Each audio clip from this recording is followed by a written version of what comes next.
coming to you live here from Częstochowa, the 13th largest city in Poland, situated in the Silesian Voivodeship since 1999. We are here today on Fat Thursday of all days, of course, to bring you the playoffs of a much delayed playoff bracket that we've got here, really, starting the tournament that started about 10 months ago.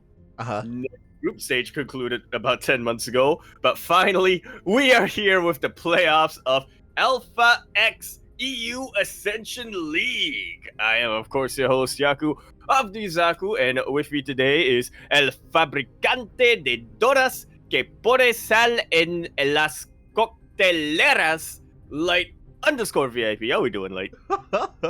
What's up, Yaku? It is great to be back casting here once again on the CranKy Ducklings. I know we've taken a couple of days off, especially because of IEM, but we were actually a part of the IEM broadcast, which was pretty hype. It was pretty exciting. And you say the much delayed, I say the much anticipated, you know? Like, everyone's been on the edge of their seat waiting to see, is the tournament gonna happen? And in the end, it is happening. And because it started last year, we should probably refresh everyone, especially because this was a multi-layered tournament. There was a group stage. We didn't even cast the group stage. The group stage was actually covered by Miguel back in April of last year. Yeah, Miguel over there in Alpha X, one of the most active organizers out there, I should say, especially when it comes to the EU scene. And yeah, it's good to see that there is a little bit of a bracket, something coming on here for some of our up-and-coming players. Yeah, definitely. So I guess to kind of break things down a little bit, the Alpha X EU Ascension League, for the people that are familiar with the CranKy Ducklings, it is very similar to NA Apprentice. Of course, NA Apprentice is a tournament that we would cast season after season, where North American players could play and compete over the course of a league, very GSL-esque. But to participate in the tournament, you couldn't have made it into the playoffs of a major premier tournament like DreamHack Atlanta or DreamHack Valencia, these kind of major league events. If you did make it past a certain point, then you're ineligible. So, you know, your Scarlets, your Estrellas, your Neebs, your Specials, they couldn't participate in these events. Yeah. So it was catered more towards kind of the mid-tier, the up-and-coming players. Exactly. Take the EU equivalent of Scarlet, Neeb, Estrella, and Special, and apply that to what this is right now. Yeah. The EU Ascension. So it's EU, but without your Cyril, your Rainer, your Clem, your Showtime. Like, get out of here. We don't want you. We want everyone else instead. So I believe there were qualifiers for the event as well, and everything was run beautifully and smoothly. Shout out to the Alpha X admins that were handling all of that. And it was for what the group stage was, it was pretty stacked. Yeah, honestly, and you mentioned the qualifiers a little bit. That was actually a really interesting aspect about it, I felt. Because, of course, this is a 16-player league. There were 2 rounds of qualifiers, or open qualifiers, I should say, both giving 6 slots each. But what about the other 4? Oh. Well, as it turns out, 3 of them actually came directly from the Alpha X Junior Cup, or something like that. Yeah, the junior qualifier, which is restricted to younger players. I think it's like 18 and under or 20 and under. They have some kind of age restriction going on there.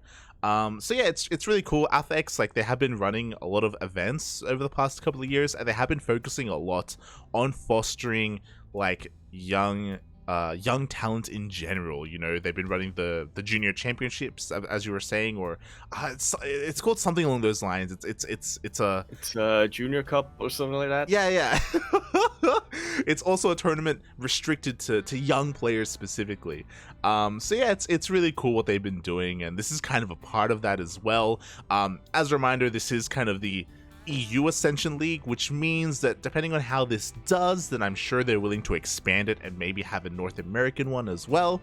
Obviously, there were a couple of hiccups with the first iteration of this, but you know, we'll see what happens. Indeed we shall. Indeed we shall. I guess it's also worth pointing out that since the group stage was played about a year ago, or almost a year ago, there have been a couple of changes to the game since then. just a little bit, you know, maybe some new maps, maybe some new patches as well, some new teams, some new players. So yeah, it has been quite some time. But despite that, I think it's worth going over a little bit, just because I'm a little bit surprised by some of these results. You know, Group A especially.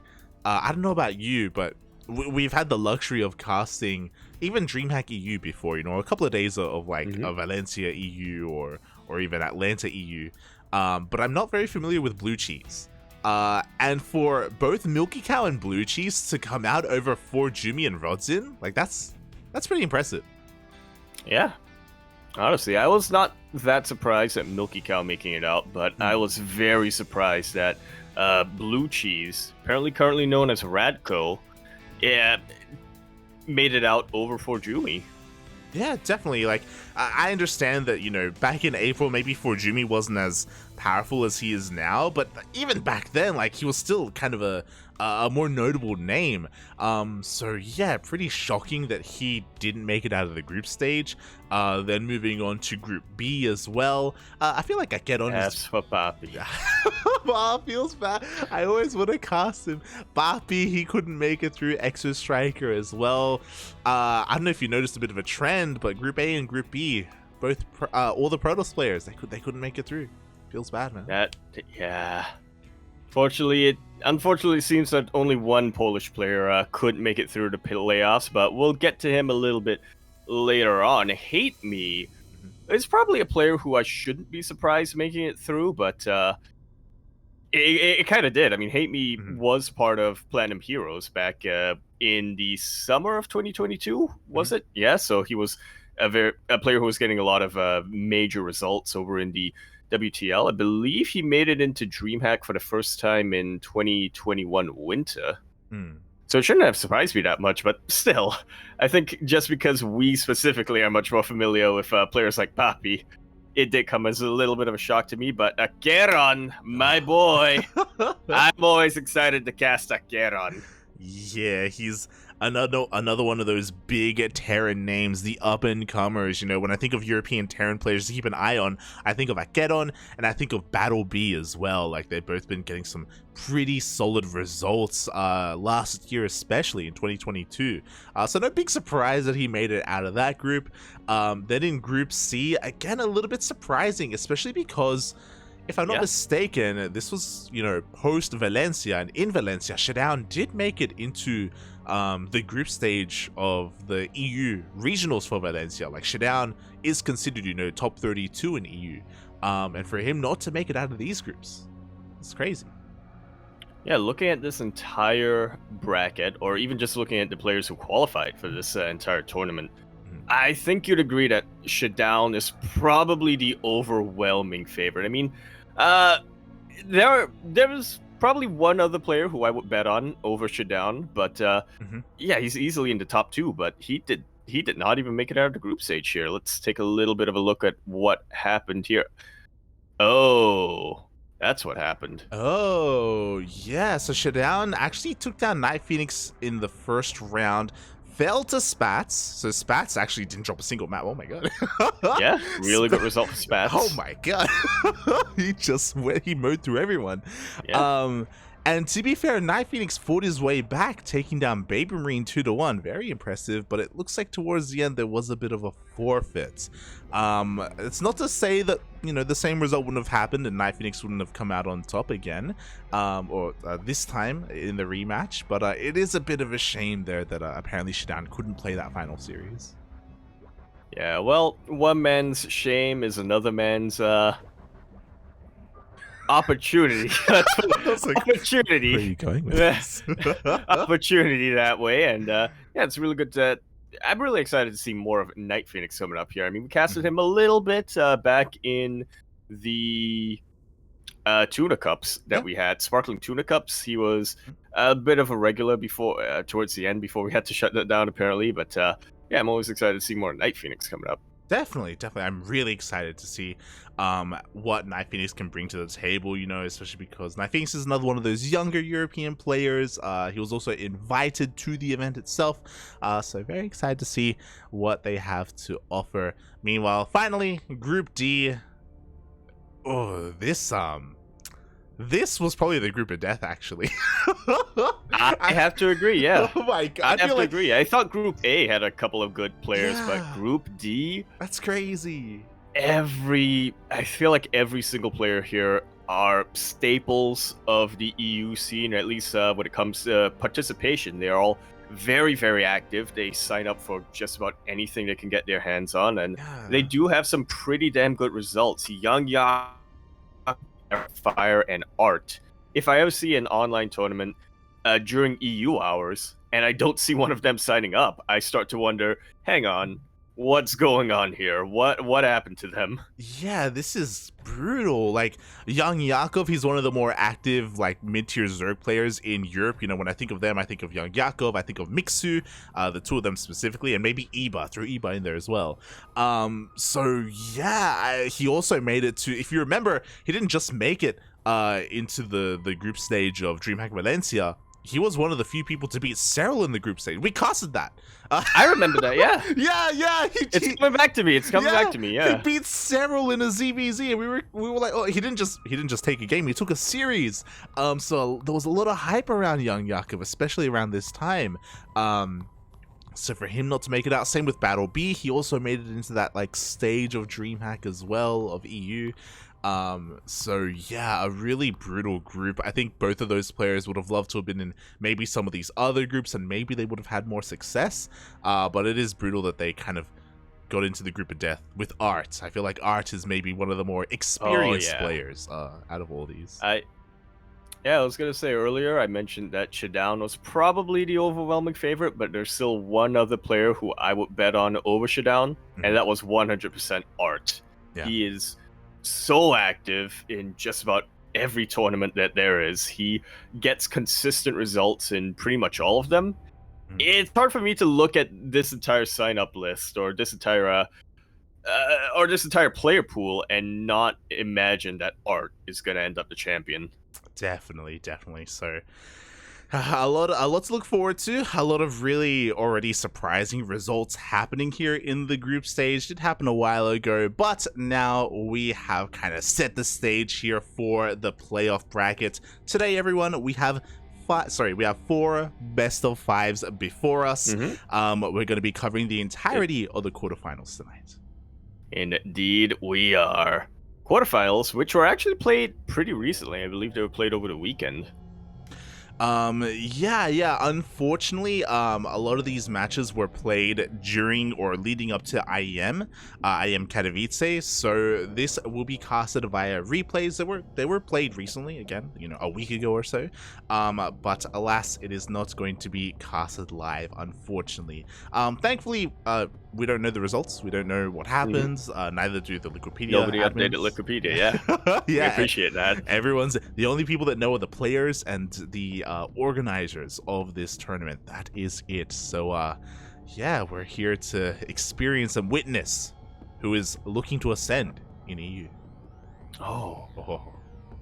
To Ire. I was gonna say, is that a good thing or a bad thing? Where are they going? I don't know. Oh boy. They're ascending to Ire. Yeah. What if they're not Protoss though? Like, is that a good thing or not? Our first series, as you can see on the screen here, our first quarterfinals match, a PVT. Oof, one of the big names in my personal opinion, AqueroN going up against Arrogfire. Yeah. A matchup where I'm not sure what exactly to expect, especially from the side of AqueroN, but I'm excited nonetheless. Oh, yeah, exactly. We are here to bear witness, and I'm also really excited to just see more of these new maps. Of course, this is something that they weren't able to experience in the group stage, but now we are here in the new patch, in the new map pool. Yeah. See how this all goes down. Okay, they're playing on the ESL maps. Yeah. Or the ESL version of the maps, yep. I got excited for a second because I thought I saw LE. But regardless, we are going to be jumping in our first match of this best of 5 quarterfinals. And it is going to be kicking off here in the top right-hand corner of the map, spawning all the way in the top right-hand corner, but sending out a cheeky SEV right off the bat. We have our green Terran player coming down from the land of Spain, representing Platinum Heroes. He is AqueroN. And spawning in the bottom left-hand corner of Ancient Cistern, we have his opponent, the red Protoss player representing Alpha X. It is Arrogfire. Oh boy. Oh boy, indeed. Already sending out a little bit of a cheeky probe scout, but I'm not sure he's gonna find much back in the main base. Yeah. I mean, thankfully for Arrogfire, this isn't the most committed proxy, right? There's only single racks across the map. You say that, but that is 2 gases. There are 2 gases being taken back at home. I imagine we're going to be transitioning, but we'll see. We'll see if AqueroN decides to do something crazy and proxy his factory. So I'm very curious about that. Meanwhile, Arrogfire does scout with his probe and does confirm that that Rax is going to be missing. It's not going to be in the main. Yeah, interesting choice here, but from AqueroN, just getting a single Reaper, at least for the time being. Yeah. So this is something that that Asher has been able to kind of inform me about a little bit, and this one proxy Rax, it's like a pretty standard build overall. The only real kind of goal here is that your Reaper gets across the map much faster. You know, you're not committing to any kind of major proxy. Oh my god, but he's going for a tech lab as well. Is he gonna make Sim? Yep. Oh my, he's crazy. Yeah, I love to see it, or at least I do. Getting a tech lab on this. Getting a tech lab this early. Huh. Yeah, very. It's gotta be Marauders, right? Yeah, I imagine it's gonna be Marauders with Concussive Shell. I just don't know at this point. Well, as already one probe is gonna be going down. Unfortunately, no shield battery in the main base, so Arrogfire is being a little bit greedy, and there is that Concussive Shell. There is that Marauder. It is on the way, as well as a Hellion, just to provide a little bit of extra firepower across the map, I imagine. AqueroN finally is starting to go for his natural expansion. Or at least that's what it looks like. Yeah, there's kind of a lot that's happening right now, right? Because Arrogfire was able to scout, he does confirm the Hellions, and he also saw the additional gases, and he has to be wondering, your gas has to be spent somewhere. We can see that the gas is being spent on Concussive Shell and Marauders, but Arrogfire, because he scouted the Hellions, I wouldn't be surprised if he thinks maybe it's like a proxy starport instead. Yeah, that's honestly not too uncommon, especially a proxy Banshee or anything like that. Arrogfire does send a probe out, but it is at the wrong... It checks the wrong corner of the map. I mean, he doesn't see the barracks. He is going for the 4th base location of AqueroN, maybe trying to fight fire with fire, and there is that pylon being thrown down. Yeah, he's fighting proxy with proxy. But again, there's still no shield battery here at the front wall. There are Adepts out of all things, and they're going to have a really hard time killing Marauders. They do focus on one of those Hellions, and in comes the Oracle. Yeah, I like the initial move here by AqueroN, just forcing all these probes to line up for the Hellion shots, but yeah, it may have been more useful to take out the Adepts instead. I love Oracle's this. Just about out of energy. Yeah, I love this cheeky micro. The Hellion slips by to try and get into the mineral line. Does pick off one more probe, but it is going to get picked off in the end. Ooh. And Arrogfire, he should be able to hold on. The Marauder doesn't care that the Marauder wants more probe kills. And Marauders take so long to kill the units that aren't armored. But he gets there in the end. 7 probes go down. And the barracks is lifted and going straight on back home. Meanwhile, that pylon from Arrogfire hasn't had anything built on it yet. But the probe is still there, so we're just waiting. The probe is still here, so we could see a proxy. Meanwhile, we just see a couple additional gateways being thrown down. We don't have that much energy left on this Oracle. Bear in mind that the Oracle has been scattered, so AqueroN has plenty of time to respond and get some units up and running back at home. We already have 2 Vikings. We have a second Cyclone on the way. A second Cyclone and a third Viking is... Oh. This feels like an overreaction. 100%. For Oracles. Yeah, I think like even 2 Vikings is already a bit much. It's like, oh, okay.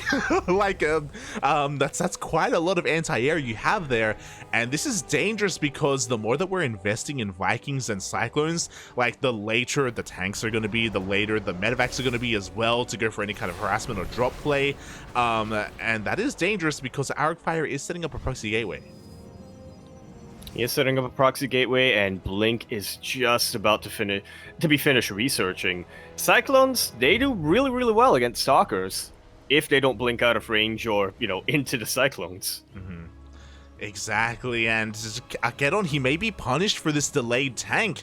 He's gonna have one soon, but only one. Meanwhile, that Orc has to be very careful here, because if Arrogfire wants to blink into the main base, he needs to keep that alive. Meanwhile, he's gonna be able to just barely take down that bunker. Oh!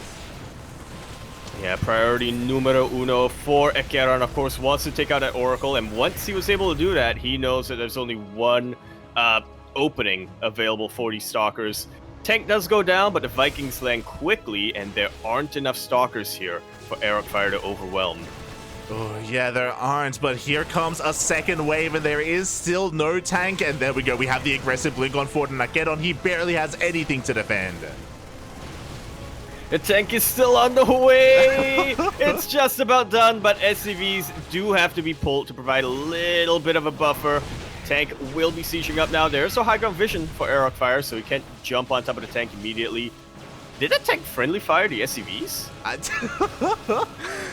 Maybe a little bit. The tank gets on siege, no! And as soon as that happens, Arrogfire, he pounces on the tank. He takes it down once again. The Marines are doing a decent amount of damage. The Stalkers are kind of getting caught out a little bit. They're slowly being cleaned up, but Arrogfire, he is expanding behind this.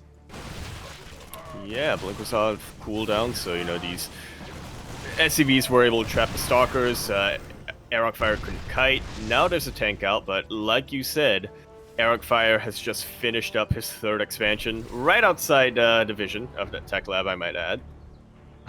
While AqueroN is down over 10 workers. 20 workers at this point. Yeah, exactly. And no, once again, the tank goes down, and like the death of these tanks, in the end, this isn't going to snowball into, you know, Arrogfire breaking AqueroN, but it just minimizes any kind of pushing power. Like AqueroN is just stuck at home. There's no way in the world he's ever going to be able to move out.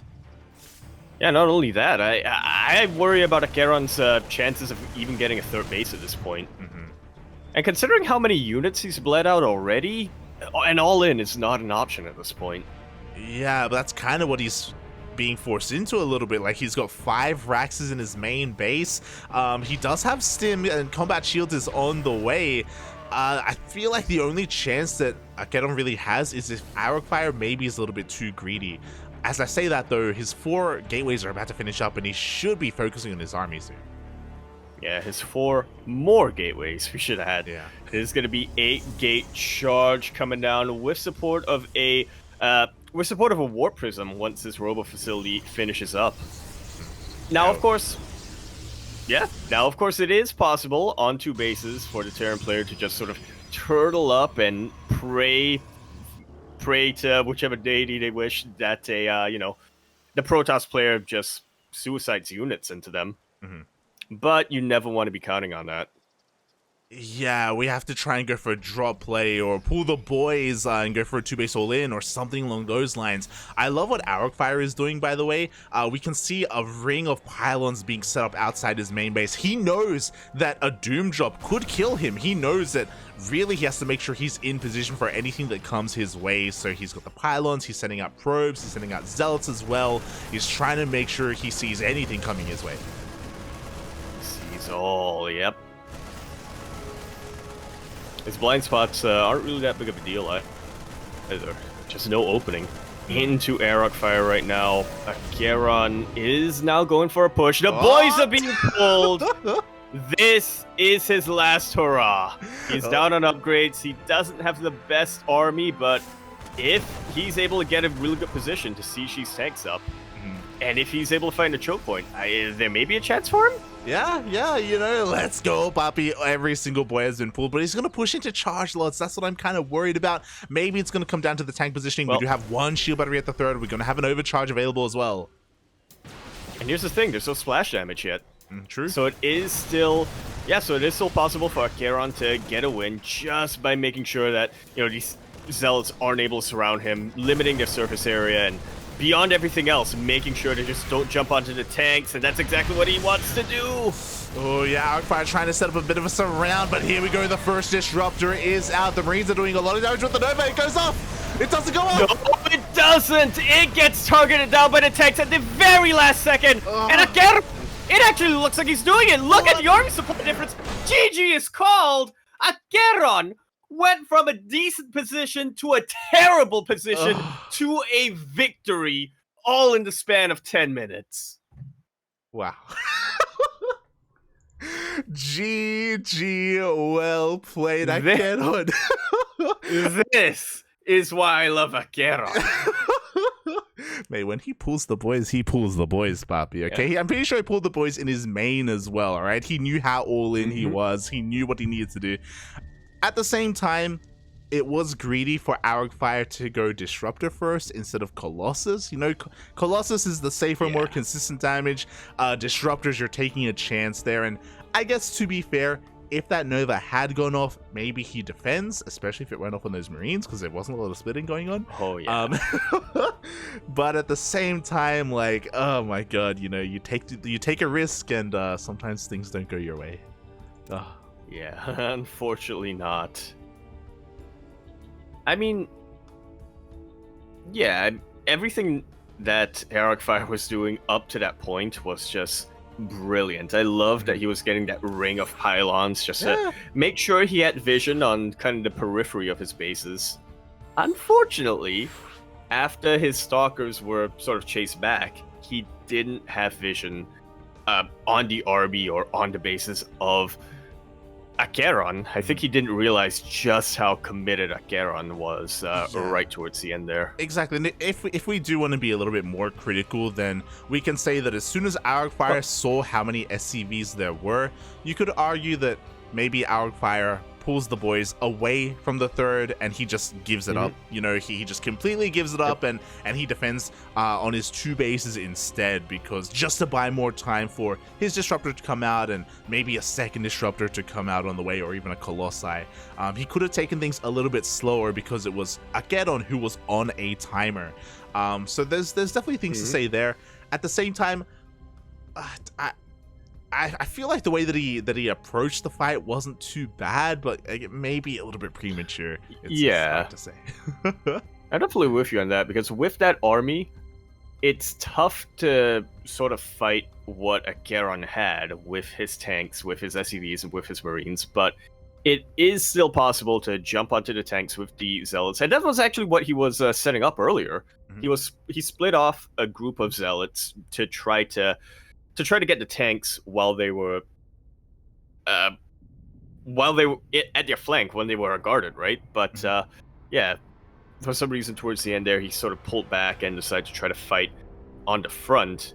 I have only one note to give in that fight, and it's what you kind of alluded to earlier, like Colossus. Colossus is way more valuable in a defensive position against a Marine tank push than Disruptors ever would be. And it does take a long time for Colossus to really get to the final form. It takes a long time to research thermal ants and whatnot, but they're just so much more reliable. Yeah, exactly. Maybe it's a stylistic thing for Arrogfire. Maybe he just enjoys playing with disruptors more. That's great and all, but again, you know, it's gotta take the good with the bad with that. Meanwhile, Yaku. Yes. Did you notice the map name? We are going into the land of Messi, mate. Argentinum by a map maker called Xavian is going to be what we're jumping into, apparently. Yeah. It's a localization thing. Yeah, okay. Okay. It's a localization thing. Okay. I was like, I don't know. I was double checking. I was like, is there a different map pool? Like, is something else going on right now? Did we miss something? I hope you took a screenshot of that so that chat doesn't think we're crazy. No, we're crazy. But yeah, but chat doesn't need to know that.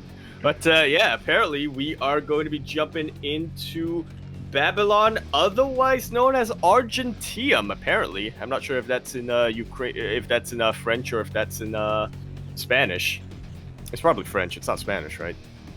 Anyway, yeah, we are going to be jumping into the top left-hand corner of the map, starting all the way in the top left-hand corner, where we of course have our green Terran player coming down from the land of Spain.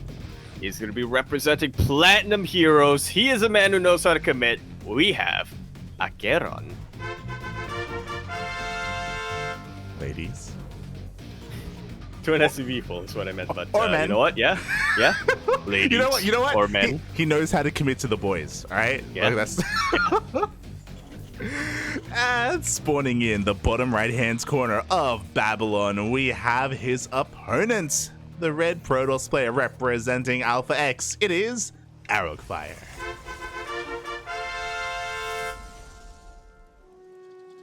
Is it committing to the boys though? If you're like dragging them to their deaths. Well, the boys if you're using them as meat shields. Yeah. Oh, that's true. They're always there for you, Poppy. They're always there. Oh god, but that was a wild game one. There's a reason why we love both of these players, to be fair, and they can bring games like that. If you remember the first game, it started off with a proxy, and it was like a fake proxy as well. Like he tried to pass it off as just a regular Reaper, but he was able to hide the proxy itself, so he committed into a Marauder play that went unscouted. But thankfully for Arrogfire, he had Adepts and not Stalkers to defend, so the Marauders like kind of tickled their way through, and honestly, like AqueroN, the opener really didn't go his way. It absolutely did not at all. I mean, he was able to get a couple of probes with his Hellions and Marauders, but once those were taken out, he gave up all of his map control. I still think that he overcommitted too much. Yeah. To defend against the single Oracle at that point. 3 Vikings and 2 Cyclones. You know, he could have maybe gotten a tank out sooner and been in a much more commanding position when it came to defending himself. He lost. He was down by 10 workers by the time he was able to deflect the harassment of Arrogfire. Yet somehow, he just knew, this is my time. This is the only thing I can do to win. If I just execute this perfectly, I'll be able to transform this losing position into the first win of the night. Yeah. That's exactly what happened. The comeback was real, and it's so important to get the first win. Well, I just realized I need to remove a logos mod. I should do that. EPT is in the middle of the map for no reason. But yeah. Oh, yep, there it is. Like winning the first game in a series, you know, getting that momentum at the start of a series can really not just impact you, but impact your opponent as well, and get into their head a little bit.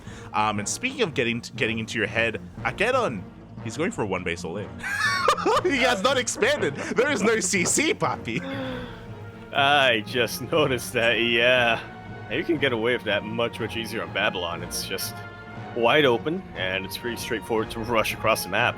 Now, Arrogfire, once again, did open up with a Stargate. He's going across the map with an Oracle, so he should be able to get a sense of what's coming his way.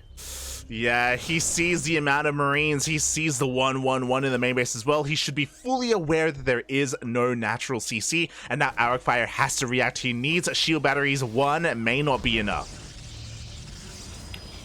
Yeah, 1 probably isn't going to be enough. 2 might be good enough. Of course, he is a little bit strapped for cash right now. It is the start of the game. He is getting a Void Ray, which isn't a bad choice. Like, very reactively, he's getting 3 shield batteries, he's getting a second pylon, he's getting a Void Ray, he's warping in as many units as possible, but these shield batteries are late. The scout was very late, and they are not ready yet. Yeah, this is a fantastic tank position, by the way. It's able to shell away at 1 of these pylons, as well as 1 of these shield batteries. Unfortunately, only 1 only one Phoenix was available. Oh, mate, the Unsiege micro was insane from the tank. He keeps it alive, and he's able to force this back. The Phoenix has gone down. There is no more crowd control possibilities here for that tank. He's going to try and edge on forward here at the same time Arrogfire dives in. Yeah, battery charge has been used up. It is now on cooldown, but there's still plenty of energy on a couple of these shield batteries. Unfortunately, the batteries are also in range of sieged up tanks, 2 of them actually, with high energy. And that's the thing, now we have a second tank, now we have a Liberator as well. We do have 2 Void Rays, but there are plenty of Marines, and the Cyclone is still alive. Yeah, as long as AqueroN is on top of targeting down these Void Rays as they try to chip away at the tanks, he should be fine. 1 shield battery with a lot of energy already goes down. Another is not too far away either. Yeah, exactly, and slowly but surely AqueroN's pushing on forward here. We do see a lot of Marines being shaved off, so he has to be careful not to overextend, but now with the amount of tanks, it may just be a little bit too much. Here we go, Arrogfire, he's diving in, he activates his shield battery. Yeah, along with prismatic alignment, he is able to take out one of the tanks. He's able to deal some damage to the Cyclone as well. With the death of these tanks, AqueroN has just lost his foothold, and he is being chased back all the way across the map. GG is called. Arrogfire ties up our series 1-1. GG, that was intense. Really was. Oh my god. Switching into the Void Rays as soon as he did was key there. Despite that, like, AqueroN was doing incredibly well sieging on forward, but it took him, or he was never able to really break into that natural base. We saw how long it took for him to start chipping away at those shield batteries, and yeah, those Void Rays especially became a real problem for him. I'm a little bit, I don't know if it was the best move to make the Liberator, especially upon scouting the Void Rays. I feel like it's the reverse situation as game 1, where this time maybe you needed to commit to your anti-air. Yeah, I mean, I think he was already getting the Liberator initially. Yeah. So at that point, he decided to just sort of make it useful. But yeah, that was a game that was a lot closer than I thought it would be. To be honest, it was very, very important that Arrogfire attacked with that battery overcharge right towards the end there, because again, 2 tanks were in range of basically every single shield battery. I think well, I guess it was a little bit difficult for AqueroN to target them down with his tanks. I mean, he was a little bit preoccupied trying to micro the Cyclones and whatnot, but if those shield batteries went down, I think Arrogfire would have just sort of crumbled there. So I'm glad that he didn't. I'm glad that he was able to be patient enough and just keep remaking those shield batteries until he could get another battery overcharge. And then once he did, I mean, he also did a really good job of just not being very, very careful with those Void Rays as well. Yeah, he was very patient. He was very patient with his army control. He took things very slow, as opposed to game 1, right, where maybe he fought earlier than he should have, right, outside of his third base. Here he was very methodical with how he pushed in, how he pulled out as well, and just waited until he was able to just get enough units to finally break that position of AqueroN. Oh boy, and now we are tied up 1-1, and we're looking to see who takes a lead in this best of 5. Yeah, we're going to be loading into Caruvian mines. What? Otherwise known as altitude. What? Altitude. What? There we go. How does Caruvian mines translate to altitude? That doesn't make any sense. French, man. What do you mean? Yeah. What a language. It's French. What a beautiful language. Yeah.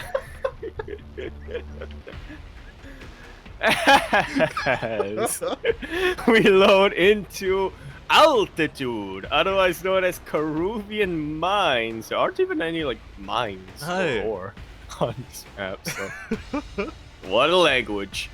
We're in the top right-hand corner of the map, spawning all the way in the top right-hand corner. We of course have our green Terran player coming out from the land of Spain. He's going to be representing Platinum Heroes, once again sending out a cheeky SCV. He is AqueroN. And spawning in the bottom left-hand corner of Altitude, we have the French Protoss player representing Alpha X, defending that one base all-in beautifully in game number 2. It is Arrogfire.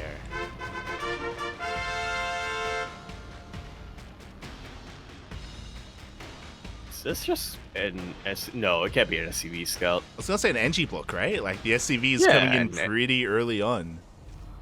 Yep, there we go. I was gonna say, maybe build a bunker behind the mineral line, but now I think about it, that has fallen out of that has seemed to have fallen out of favor by a lot of Terran players. I blame Gumiho.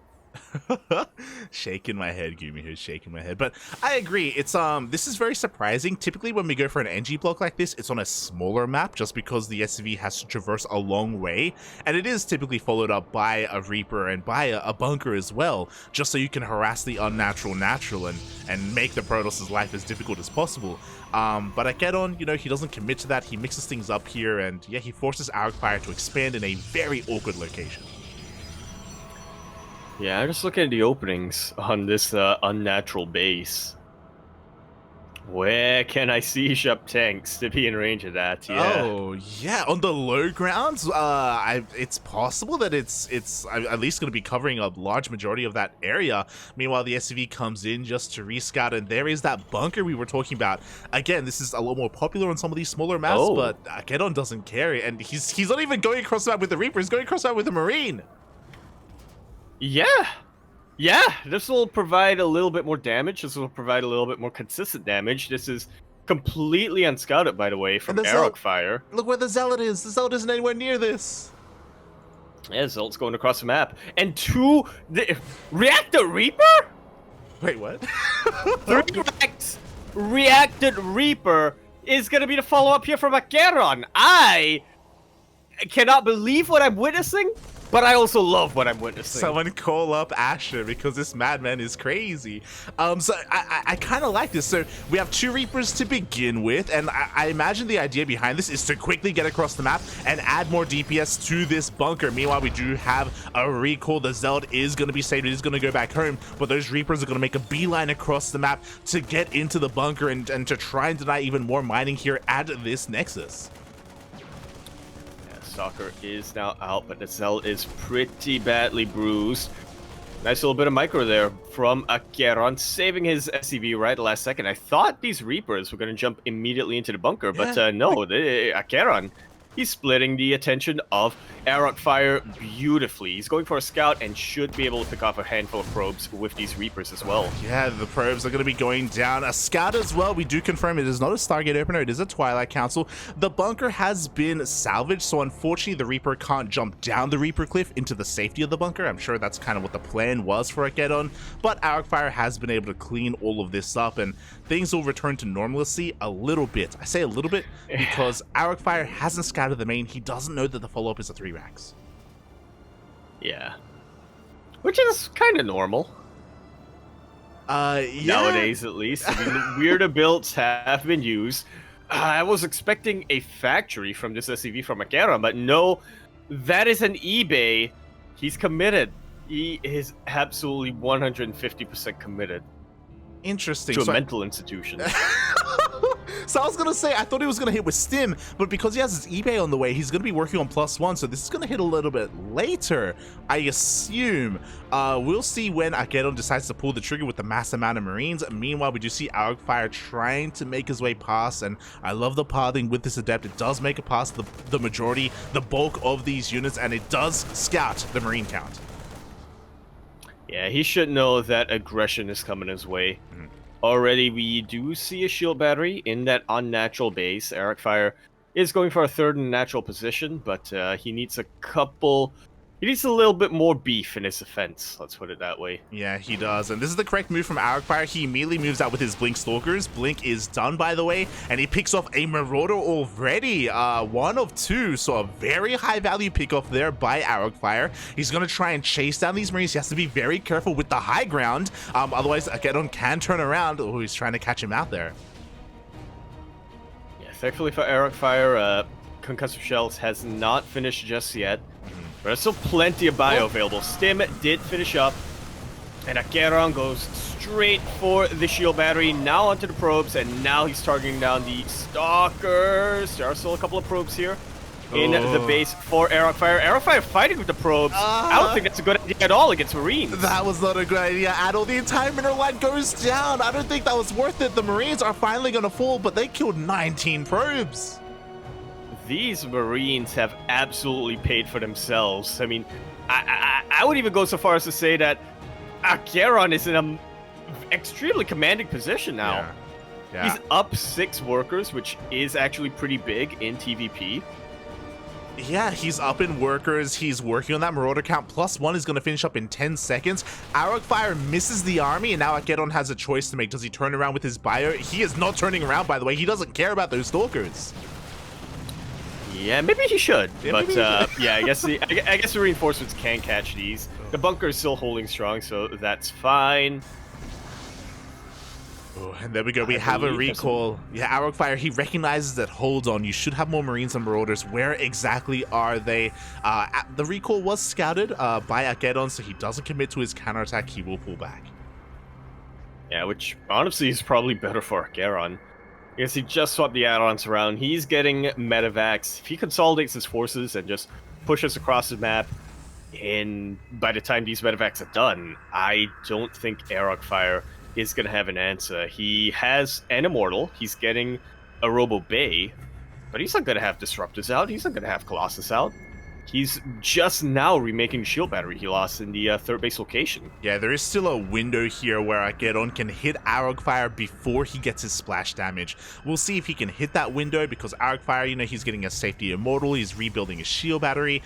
The Bay is about to finish up so he can start his Disruptors. I'm assuming Disruptor, because that's what he went for in game 1, but we'll see. Okay, there, he's much more sensible this time, going for Colossus first. Yeah.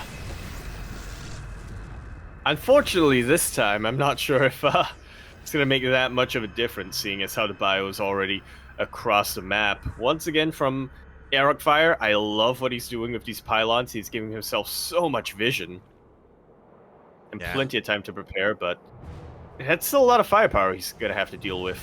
Yeah, I mean, he's got a pylon on the right, he's got an observer on the left. Oh my god, he blinks forward to try and snipe that medevac, almost gets it, but AqueroN also reacts very quickly, pulling back, and now we have a fight. No shield batteries or Colossus to support this Protoss army.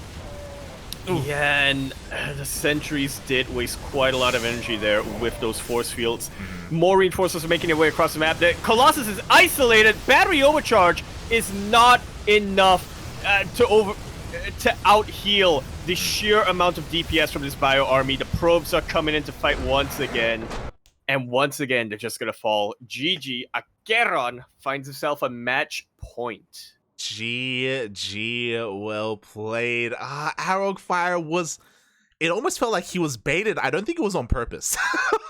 Yeah. But Arrogfire, he saw those medevacs, so he blinks forward to try and snipe them as they were making their way into the main. And because he blinked forward, he couldn't retreat from that position, and he was forced to fight without any support. He immediately lost his Immortal, he started losing his Stalkers, and everything snowballed very quickly. He was so close to getting a solid army. Like, he was so close to holding. Oh my god.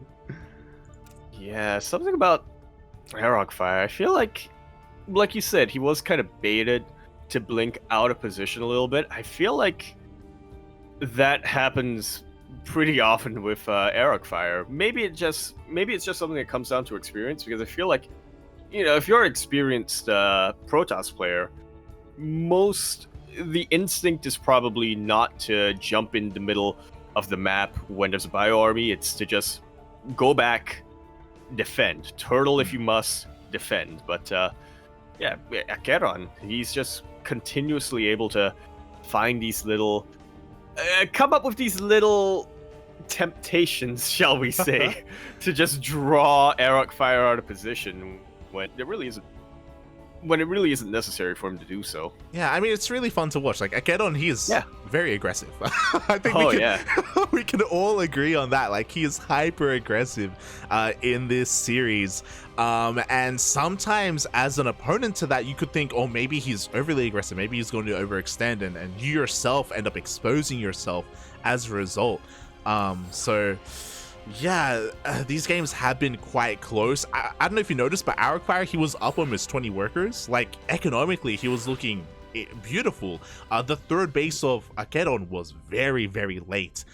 He was very focused on, again, his army, on his aggressive styles, as it usually is.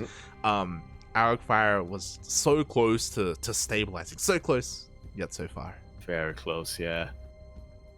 But I will say, from what I know about Arrogfire, just in previous games that I've seen, and from talking to other EU viewers and players, is that Arrogfire isn't necessarily very aggressive, but he loves being active on the map, right? He always likes doing something with his units instead of just hanging back. So yeah, maybe it is just a bit of a clash of styles here that's working out more in AqueroN's favor. But yeah, hopefully Arrogfire is able to overcome that a little. One more victory for AqueroN here, and Arrogfire is eliminated from the tournament. Yeah, exactly. Arrogfire has to come back in this game to bring it all the way to the ace match. Can he do it? Well, we're about to find out as we load into Neo-Humanity LE. This time, I laddered again the other day, and I thought I was crazy. I thought I was hallucinating the LE, but apparently not. We got Lemon Emporium's back. Llama something's back. We're over here in the bottom right-hand corner map, starting all the way in this bottom right-hand corner. We of course have our red Protoss player coming down from the land of France. He is going to be representing Alpha X. We have Arrogfire. And spawning in the top left-hand corner of Neo-Humanity, we have the Spanish Terran player representing Platinum Heroes. It is AqueroN.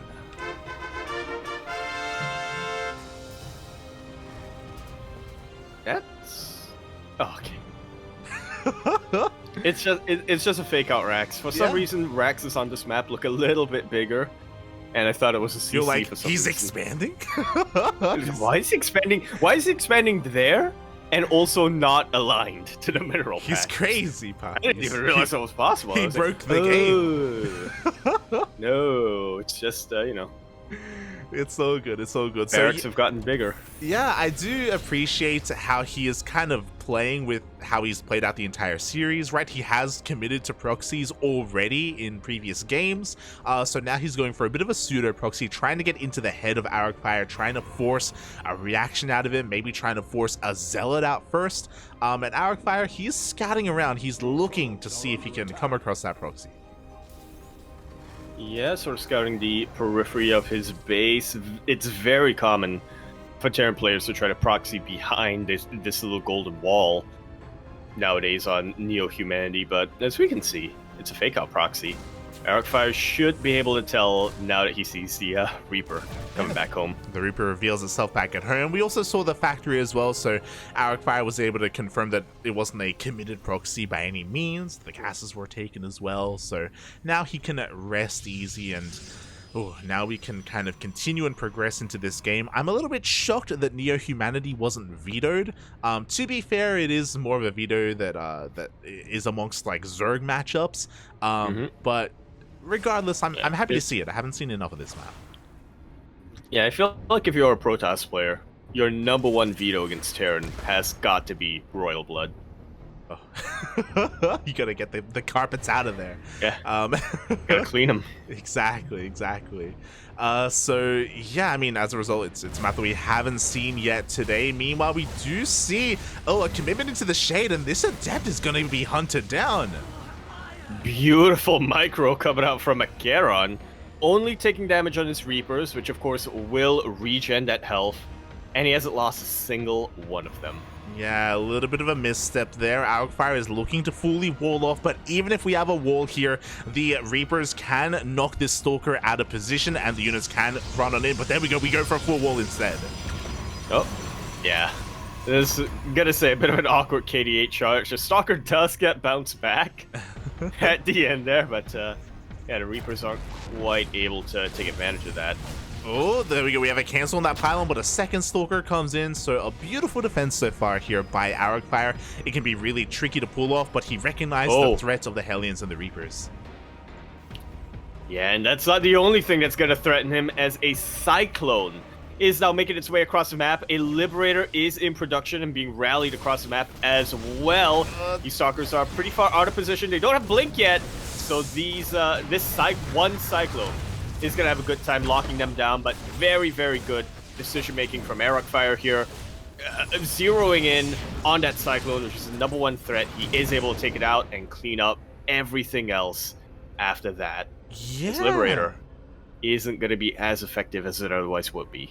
Pretty interesting trades going on here. I mean, 2 Stalkers went down, which isn't good for Arrogfire, but he sniped the Cyclone in the end, and he was able to shut down any kind of presence that AqueroN had out on the map. So I do kind of want to favor Arrogfire overall, especially because you were just touching on it. Ideally, the Terran player wants to distract the Protoss and then slip in with the Liberator at the same time to try and get kind of the maximum amount of damage possible, but that isn't going to be happening anymore.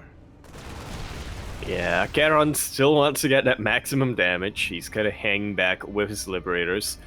But while this is going on, Arrogfire decides to take advantage of that.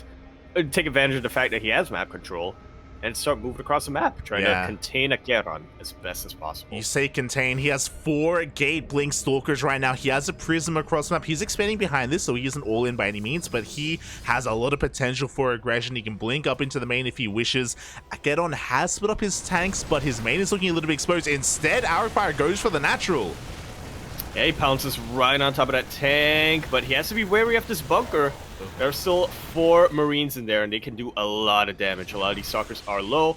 AqueroN, meanwhile, has recognized, okay, all your Stalkers are pushing into me. I'm going to try to get some harassment done with my Liberator, but he only manages to get 3 probes. Yeah, but the Liberator has survived. It is tucked away here in the dead space to go in at any moment. Arrogfire, so he got a tank, but he lost a lot of Stalkers as well. At least he's able to continue to contain AqueroN, but I don't think he can break him anymore. I think AqueroN has, like, enough time has passed where there are a mass amount of Marines. There is even a second bunker in the main base. Yeah, Arrogfire, he was thinking about it for a second, for a very split second. It was very, very tempting. But in the end, thinks better of it. Nice cheeky drop here behind the bunker, or behind the mineral line, I should say. Gets a couple of SCVs. Yeah, not bad. 3 SCVs. You know, he reciprocates what he lost from that Liberator. He's able to slowly take this third base and expand. We see once again his transition. 4 more of these gateways. We have an Immortal on the way. Still no splash damage, which is a little bit concerning. Yeah. I was just looking at the main base of Arrogfire for a sec. That one Stalker leg apparently was big enough for the Liberator to target it in the Liberation Zone. Yeah, at the same time, a bit of a skirmish outside the natural of AqueroN. 1 Viking got picked off, but AqueroN actually was able to snipe the Prism, something that shouldn't have happened. Arrogfire was a little bit preoccupied. He wasn't paying attention, and with the Prism going down, AqueroN, again, now he can rest easy. Now there's not too much concerning him about these Blink Stalkers. Yeah, especially since Stim just finished up. There we go, Stim on fort, try to deal with the Stalkers, and maybe overextending a little bit here. I know he is getting his medevacs out pretty soon, though, but yeah, he doesn't want to be losing units unnecessarily before he can push. Now, once again, we do have 5 Raxes in the main base. AqueroN, he is delaying his own 3rd CC by a lot, and he's going to be looking to push out with his upgrades. +1 attack just started. I'm curious if he's going to wait, or if he maybe intends for it to finish in the middle of his attack. Yeah, well, he's taking a bit of a safer approach by going for drops instead, trying to see what he can get away with. Intercepts the 2nd Warp Prism, and thankfully for AqueroN, 1 Viking did survive. But all Arrogfire needs to do right now is delay this push for as long as possible, which we can see He's already on 3 bases. He's getting his Robo Bay, and +1 is already done for him. We've been here before, though. we have been here before. We're like, yo, he's not looking too bad. He's up in workers, he's up in bases, you know, he's working on his splash damage. And I don't think Arrogfire, this entire series, has ever had more than 1 Robo unit. Like, typically he dies by the time he gets his first Colossus or his first Disruptor out. He had an Immortal with his Colossus in the previous game. Well, actually, no, scratch that. I think the Immortal actually died. Yeah, it died. Just as the Colossus was coming out. Exactly. And likewise, once again, AqueroN, he's pushing out just before the Robotic Spade finishes. The Immortal goes down. Yeah, this unfortunate segmentation of Arrogfire's army just means that AqueroN can fight each unit 1 by 1. If those Zealots were in position, I don't think AqueroN would have been able to take out that Immortal. He would not have been able to establish his foothold. That was also another very awkward fight there, sort of sending charges into a choke point. And now, I don't think Arrogfire has enough, even if a Colossus or Disruptor would pop out. And here we go, we're collapsing on the army. The Zealots from behind are a little bit too late, a little bit mistimed, and because of that, the Zealots are all going to go down, and now AqueroN can focus down to everything remaining. Yeah, 1 tank did go down. A lot of Marauders went down, but here come the reinforcements, and at this point, all AqueroN needs to do is stim to win, baby. Yeah, exactly. This time there was no Colossus out. The boys are pulled. GG gets called, and AqueroN takes the series 3-1. 3-2.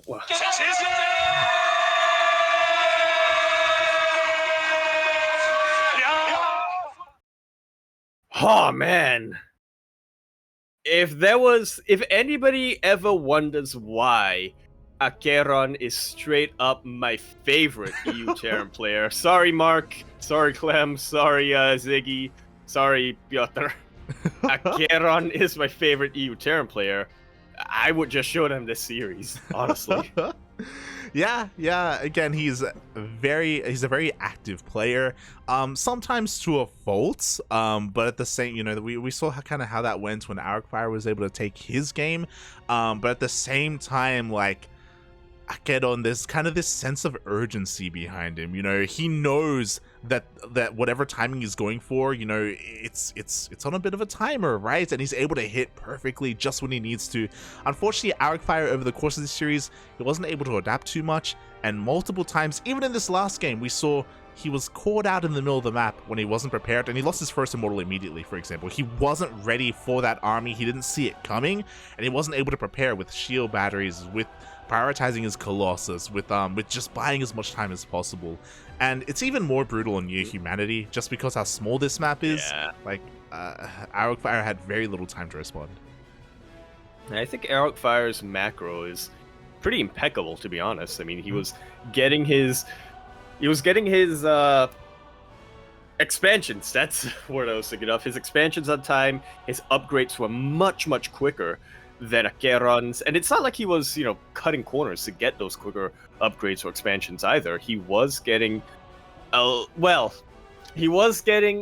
good enough gateway army is what I should say, but I guess he does kind of cut corners a little bit when it comes to his backbone or anchor units, that being Disruptors or Colossus or even High Templars, as some Protoss players prefer to do. But more importantly, I feel like Arrogfire just takes pretty bad fights. Like, his decision making of which units to get and what upgrades he should prioritize is really fantastic. He usually makes the right choices in those, but when it comes to those questions, but his decision making of, say, when and where to take an engagement is a little bit off from what I can see. Yeah, we've seen him pull the trigger a little bit too early, or even in that last fight. I still don't, even if the surround was perfectly timed, I don't think it would have gone his way anyway. But we saw, like, you know, the surround was mistimed, and he came in a little bit too early with some units and too late with others. I think broadly speaking, we did see Arrogfire play very similarly every game. Like, his overall build order was pretty similar. Sometimes he would open up, I think once he opened up Stargate, or twice even. But when it comes, when it comes to 3 times actually. Yeah. But when it comes to kind of his gateway units and his transition into Colossus, it was always after like 7 to 8 gates, right? And we've seen like a lot of Protoss players get away with earlier Robos and earlier Colossi. And to be fair, it can be difficult because the defense is pretty tight with like 1 or 2 Colossi with very few gateway units. And it can be really difficult to pull that off, but I think something like that would benefit him. It's hard to say because, especially like at this kind of range of play, a lot of players are very stylistic, and it's possible that he's just not fond of that, and he's not fond of like relying on so few units to survive and to get into the mid game. Unfortunately, specifically against AqueroN, he never really could get into the mid game. Like we never got to see him again. We never got to see more than 1 Robo unit, you know.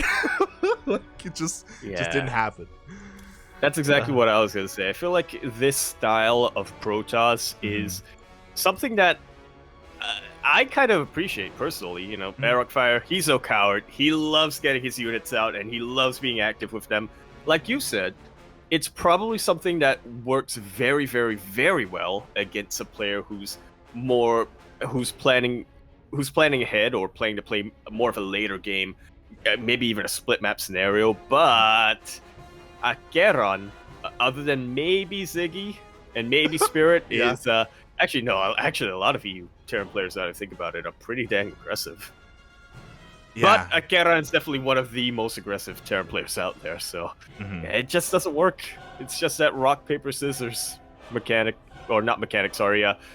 rock, paper, scissors phenomenon when it comes to play styles kind of clashing. Yeah, this style of Protoss gets countered pretty hard by style of Terran AqueroN. And this is where like in a Protoss environment, in a playoff environment and in a tournament setting, Protoss in general, yeah. This is where the ability to adapt it to your opponent and to change your style mid-series, like that is like kind of key, and that is kind of king, right? A lot of these kind of top tier, not just Europeans, but players in general, they aren't they try not to be too predictable with how they play, and a major part of StarCraft, of course, is kind of misinformation or trying to deny your opponent information as much as possible, and mixing your openers up and mixing your playstyle up and your builds as well. And maybe that's something that Arrogfire was, struggling with a little bit in this series, and AqueroN kind of took advantage of. Yeah, we're getting a rebuttal though. Who needs build orders when you have Stargate? Well, apparently Arrogfire. Regardless, GG, well played. Congratulations to AqueroN for advancing onto the semifinals. And we are now here to find out who is going to meet him in the semis. Yeah, we're jumping from one best of 5 PvT straight into a best of 5 TvP. Oh, that's crazy. Totally different. It's totally different, yeah. Oh my god. Let's go, Poppy. Let's go. We saw them in the chat earlier. Night Phoenix is going to be featured here on stream, and he's going to be going up against the Phoenix. Going up against the cow. Oh, moo.